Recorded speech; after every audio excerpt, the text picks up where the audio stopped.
동성애자들이 말해주지 않는 동성애자의 양심 고백.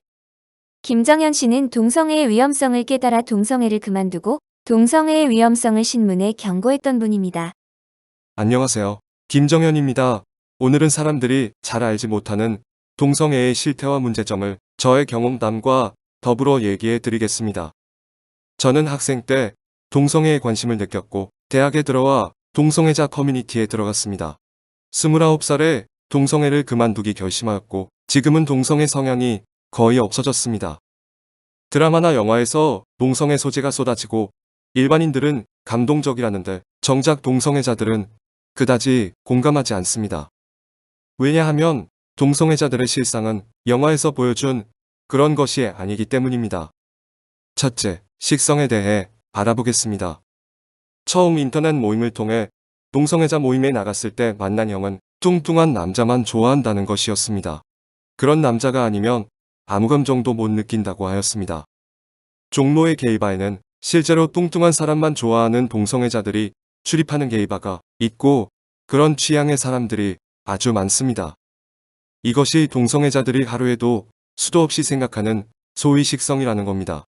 식성은 자기가 좋아하는 스타일을 의미하는 속어입니다.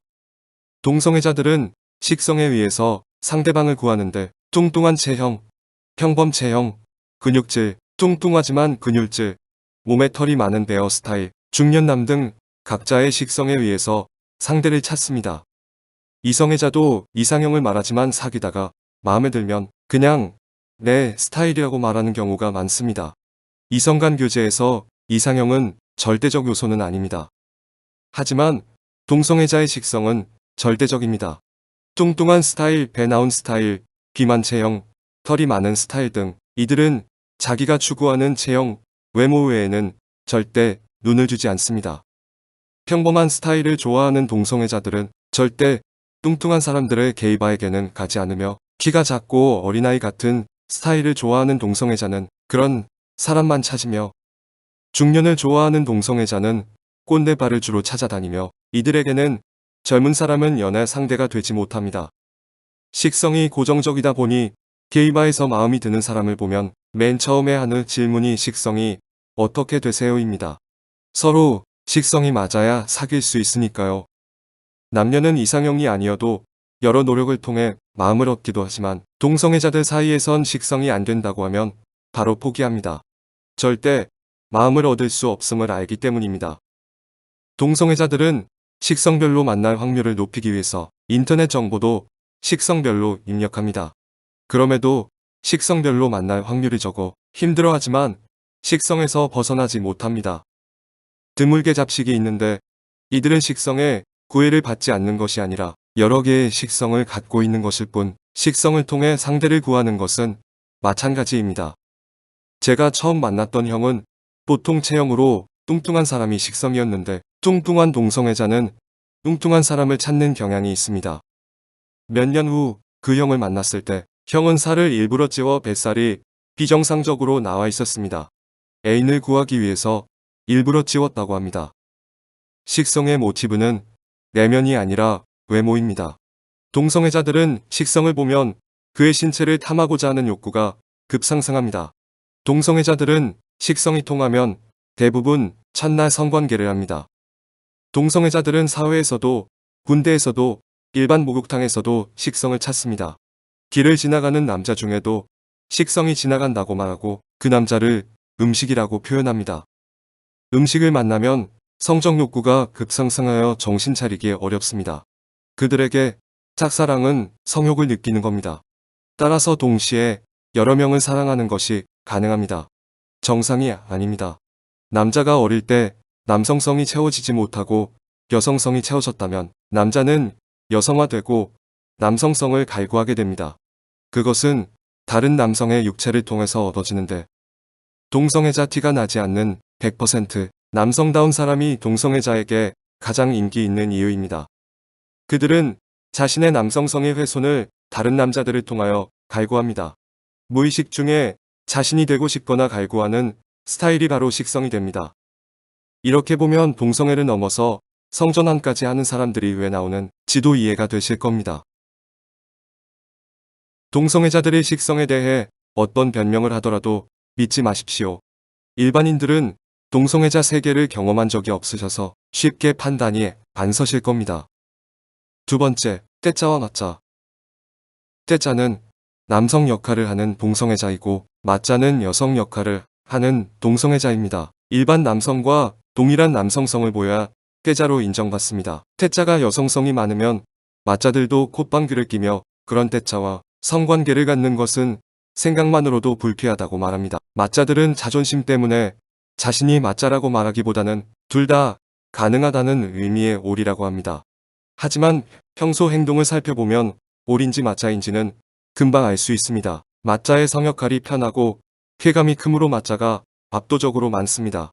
평대박마라는 말이 있는데 평소엔 떼자인 척하다가 박을 타는 순간에는 맞짜인 사람의 속어입니다. 맞짜끼리는 연인 관계를 거의 맺지 않을 뿐더러 지속하기는 더 힘듭니다.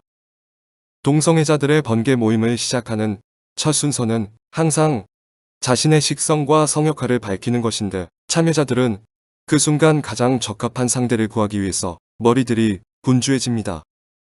셋째, 성장 환경과 동성애, 식성의 원인. 저는 어릴 때 누나들 틈에서 자랐습니다. 그리고 누나들처럼 여장놀이를 했습니다. 이것이 제 인생을 망쳤습니다. 유년기에 여자 역할 놀이를 하면서 남성성이 제대로 자라지 못하고 대신 여성성이 그 자리에 심어졌습니다. 그래서 저는 여자 같다는 말을 많이 들었습니다. 저도 식성에 해당하는 사람을 보면 밤잠을 이루지 못했고 그의 육체를 갈구했습니다. 저는 그것이 사랑이라고 생각했었습니다. 이성 간에도 성적 매력에 끌리는 것은 당연한 것이지만 성적 욕구만이 절대적이라면 그것은 좀 이상한 것 아닐까요? 더구나 그것에 의도한 것이 아닌데도 중독되어 있는 것이라면 그것에서 벗어나기 위해 치료를 받아야 할 것입니다. 저는 동성애를 치료하던 중 어느 날 동성애적 욕구에서 해방된 것을 알았고 어린 시절부터 저를 억눌러 온 식성에서 해방된 느낌은 말로 표현할 수 없을 정도였습니다. 식성이 없어지고 남자가 나와 같은 개체임을 알게 된 때부터 동성애 욕구는 급격히 떨어졌습니다. 더 이상 다른 남자를 통해 나의 훼손된 남성성을 갈구하지 않게 되었습니다. 제가 만나본 많은 동성애자들이 저처럼 어릴 때 남성성을 제대로 채우지 못하는 환경에서 자랐고 저처럼 여성성이 채워진 동성애자는 행동도 여성적이 됩니다. 성추행 때문에 동성애를 배우는 경우도 있습니다. 어떤 동성애자는 사우나, 수면실에서 옆에 누운 남자에게 성기만짐을 당했고 집에 가서도 생각이 나서 다시 사우나를 찾았습니다. 자신을 성추행했던 사람은 중년 아저씨였는데 이 일로 그는 식성이 중년으로 고착화되어서 동성애자 세계에 들어오게 됐다고 합니다. 제가 잘 아는 형은 기혼자였는데 게이 포르노를 보고 몰입하게 되었고 결국 동성애자 세계에 들어오게 되었고 부인과 이혼하고 게이바에서 만난 남자를 애인으로 두었습니다. 그 형은 동성애의 자극에서 벗어나지 못했는데 식성은 귀여운 느낌을 주는 연하의 남자였습니다. 저에게 상담해온 대학생은 학생 때 게이 포르노를 보고 성적 자극을 받았습니다. 그는 동성애자 세계에 있으면서도 동성애를 모를 때의 과거의 자신을 그리워했습니다. 사우나 수면실에서 중년 남자에게 성추행당하고 중년만 찾아다니게 되는 이런 동성애가 과연 정상입니까? 제가 식성을 벗어나 남녀의 사랑의 방식을 시작했을 때 좀 힘들었습니다. 그동안 식성을 통한 관계가 아니라 진실로 마음을 나누는 교제 방식이었기 때문입니다. 시간이 걸리더라도 그렇게 마음을 열고 애정을 갖게 되는 것이 바로 사랑 아니겠습니까? 동성애자 간의 사랑은 그런 남녀 간의 사랑이 아닙니다. 동성애자 간의 교제 기간이 대부분 짧은 것은 성적 욕구가 관계의 주된 비중을 차지하기 때문입니다. 육체를 탐닉하는 기간이 끝나고 다른 요인이 없으면 쉽게 헤어지는 겁니다. 새롭게 관계를 시작하는 게이들이 이번만큼은 오래 만나자고 다짐을 해도 결국은 똑같습니다. 네 번째, 성병 실태. 동성애자들에게는 찐방이라는 곳이 있습니다. 상가 지하나 외진 곳에 간판도 없이 영업하기 때문에 근처 상인들도 이곳이 무엇을 하는 곳인지 잘 모릅니다. 찐방은 대체로 어두우며 큰 방과 침대가 있는 작은 방들이 있습니다. 입장료를 내면 수면 가운과 사물함 열쇠를 주는데 들어가면 샤워하고 수면 가운을 입고 라이터를 들고 방들을 순회합니다. 방이 미등 정도만 켜 있어서 많이 어둡습니다. 동성애자들은 상대 얼굴에 라이터를 비춰보고 식성에 맞으면 작은 방으로 데려가 성관계를 합니다. 그냥 큰 방에서 남이 보거나 말거나 성관계를 가지며 집단 성관계도 평범한 일입니다. 그들은 하루 밤에 수차례 여러 명과 관계를 가지며 항문 섹스를 하면서 나온 정액, 대변, 기 림프액 등을 바닥에 널브러진 수건으로 닦습니다. 아침이 되면 방은 수건들과 대변이 묻은 콘돔으로 가득합니다. 침대에서 관계를 가진 경우 분비물들을 침대나 이불 베개에 닦습니다. 침대나 이불은 언제 세탁하는지 알 수 없습니다. 그들은 그 수건을 다음 입장 시 또 사용하고 대변 찌꺼기가 잔뜩 묻은 침대와 이불에서 또 관계를 가지고 잠이 듭니다. 찐방이 서울에만 여러 군데 있는데 하루에 몇백 명씩 찾아옵니다. 동성애자들은 찐방을 부정하지 않으나 이성애자들이 가는 유흥업소에 비유하며 극히 음란한 소수만 간다고 하지만 그렇지 않습니다. 많은 수의 동성애자들이 찐방을 이용합니다. 동성애자, 카페, 찐방, 사우나 등을 검색하면 수두룩하게 검색되고 비판하는 소수가 오히려 비판받는 것을 볼 겁니다. 문제는 찐방을 통해서 퍼져나가는 성병입니다. 실제 여성 역할을 하는 동성애자는 상대방이 중간에 콘돔을 뺄까봐 걱정합니다. 에이즈에 감염된 동성애자가 보복 심리로 콘돔에 구멍을 뚫고 오는 경우도 있고 관계 도중 빼는 경우도 많습니다. 그리고 콘돔만으로는 에이즈 전염을 막을 수 없습니다. 유부남 동성애자들은 애인을 만들기 어려우므로 찐방에서 성욕을 해소하고 가는 경우가 많은데 이 경우 부인까지 성병과 에이즈에 감염될 우려가 있습니다. 곤지름은 동성애자들이 치를 떠는 성병인데 항문 섹스를 하는 그들은 곤지름에 감염될 확률이 매우 높습니다. 이 병을 잘 낫지도 않고 재발도 잘 되어 동성애자들은 곤지름을 끼고 삽니다. 임질과 매독도 아주 잘 걸립니다. 대독은 2차 시기엔 피부 접촉만으로 전염될 수 있습니다.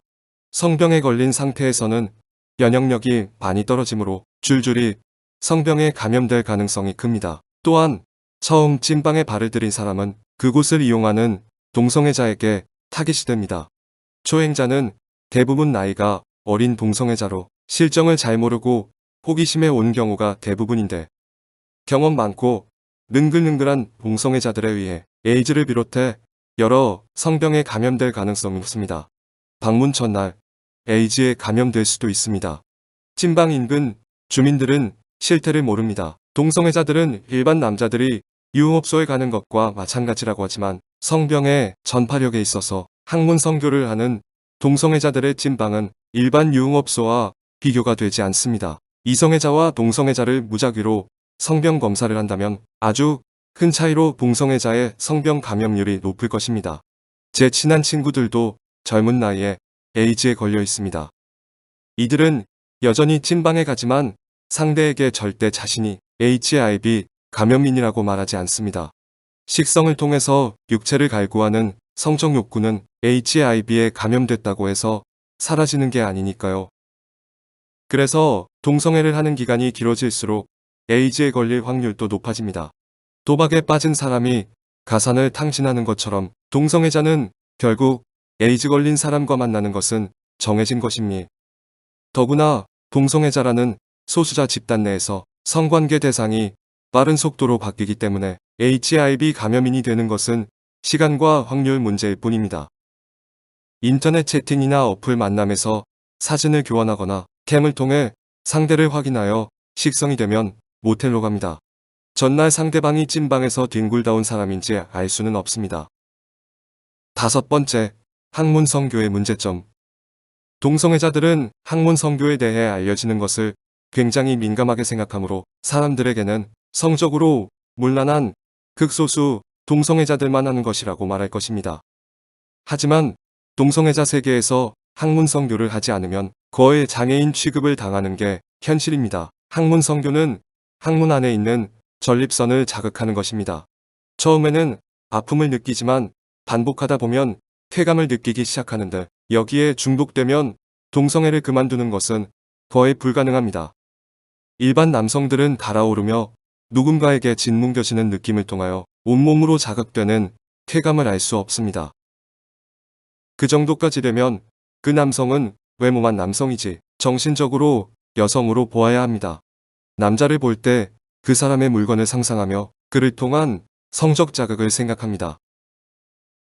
그건 남자가 아닙니다. 많은 동성애자들을 보았지만 그들의 대화에서 학문 성교를 하지 않는다는 동성애자는 거의 본 적이 없습니다. 학문 성교의 쾌감에 중독되어 버린 겁니다.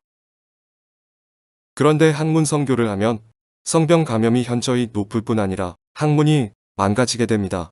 나이가 들수록 배변 기능이 떨어지고 학문이 늘어나면 변이 나오는 것을 막지 못합니다.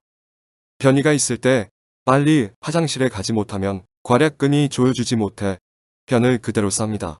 동성애자 카페에서 변실금을 검색하면 학문이 늘어나서 겪는 그들의 고통을 보실 수 있습니다. 또한 평소에도 항문으로 가스가 나올 때 변이 조금씩 새어나오므로 항문은 항상 이상한 액체가 흐르고 동성애자들은 만성 항문 소양증에 시달립니다. 미련한 괄약근은 줄어들지 않으므로 평생 치료가 안 됩니다. 나이가 들수록 항문의 힘은 더 빠져 증세는 심각해집니다. 그러나 서구의 동성애자들과 달리 한국의 동성애자 세계에서는 이러한 질병들을 거의 경고하지 않습니다. 창피함으로 숨깁니다. 그럼에도 불구하고 쾌감을 포기할 수 없어서 될 대로 되라는 식으로 항문 섹스를 합니다. 이 정도가 되면 에이즈는 많은 문제들 중 하나일 뿐입니다. 콘돔으로 HIV 감염을 예방할 수 있다고 하지만 서구에서 보듯이 근절할 수 없고 동성애자들의 항문암, 매독, 임질, 이질, 곤지름 등 성병은 오히려 늘어나는 추세입니다. 여섯째, 군대 내 동성애의 위험성. 군대에서 동성애자 선임병에게 강간이나 성추행을 당해 자살하거나 정신장애가 된 사고 사례 등이 종종 보도되었습니다. 어느 동성애자는 군대에서 동성애를 배웠는데 고참이 자는 도중 자신의 물건을 만지는 것을 거부할 수 없었고 지속되면서 자신도 고참을 만지게 되었다고 합니다. 이등병 때 그 고참의 편에도 영향이 있었다고 합니다. 점차 동성 간 성접촉이 대담해졌고 각인되어 저녁 후에는 자기를 기다려준 여자친구를 버리고 동성애자 세계로 나왔습니다.